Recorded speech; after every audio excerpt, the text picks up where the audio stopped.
ओजस madam, महिलांचा आहार कसा असावा या बाबतीत? जेव्हा एखादी आई बाळाला दूध पाजत असते तेव्हा एक लक्षात ठेवायचं की आपण जे खातो त्याचं दूध बनतंय, त्यामुळे त्या अनुरूप आहार असावा. अगदी तिखट आणि मसालेदार वर्ज्य करावं. अगदी मसाला अगदीच बाळाला त्याच्या पोटाला त्रास होऊ शकतो, पण अन्यथा सगळ्या गोष्टी आपण खाऊ शकतो. आईचा आहार चौरस असावा, म्हणजे वरण भात, भाजी, पोळी, कोशिंबीर, चटणी असं दिवसातून 2 वेळा खाल्लं पाहिजे. आपल्याकडे मिथकं खूप असतात की सिझर झाल्यावरती भात नाही खायचा, अमुक झालं की तूप नाही खायचं, ही भाजी नाही खायची, ती भाजी नाही खायची. तशी कुठलीच भाजी नाहीये जी नाही खायची. अच्छा, सर्व खाऊ शकतो आपण. ज्यांच्या आहारात मांसाहार असेल त्यांनीही मांसाहार अवश्य सुरू करावा. फक्त मांसाहारामधला मसाला भाग वगळता सर्व काही खाऊ शकतो. आपल्याकडे खूप चांगले चांगले आहार आहेत. आपल्याकडे फळं असतात, काही भागांमध्ये पपई देतात, ते व्हिटॅमिन ए साठी चांगलं असतं आईला. काही भागांमध्ये केळी वर्ज्य करायला सांगतात, पण कुठलीच फळं वर्ज्य करण्याची काहीच गरज नाही. कुठलीही स्थानिक आणि त्या ऋतुमानानुसार उपलब्ध असलेली, स्वस्त उपलब्ध असलेली, म्हणजे ती त्या स्थानिक आणि ऋतुमानानुसारच असतात, ती फळं जी बाजारात उपलब्ध आहेत किंवा आपल्या घरात परस बागेत उपलब्ध आहेत ती खावीत. सर्व प्रकारच्या स्थानिक आणि ऋतुमानानुसार उपलब्ध असलेल्या भाज्या खाव्यात.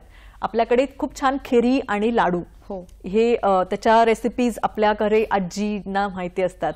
त्या दूध वाढवण्यासाठी आणि मुख्यतः आईच्या जी झीज झालेली असते शरीराची ती भरून काढण्यासाठी अळवाचे लाडू असतात, डिंकाचे लाडू असतात, मेथीचे लाडू असतात. तो एक लाडू अवश्य खावा. तिळाचाही लाडू खूप चांगला असतो.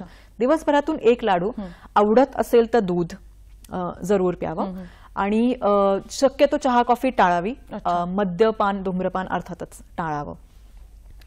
आणखीन एक महत्वाची गोष्ट की स्तनपान करणाऱ्या आईला दूध बनवण्यासाठी पाण्याची गरज असते आणि पाणी खूप घाम येत असतो स्तनपान करताना आणि तहान खूप लागत असते.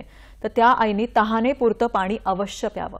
अनेकांना 3-3.5 लिटर पाणी लागतं असं साधारणपणे अभ्यास आहे. तर अगदी घरात 3 बाटल्या भरून ठेवून आपल्या संपतायत की नाही एवढं बघावं.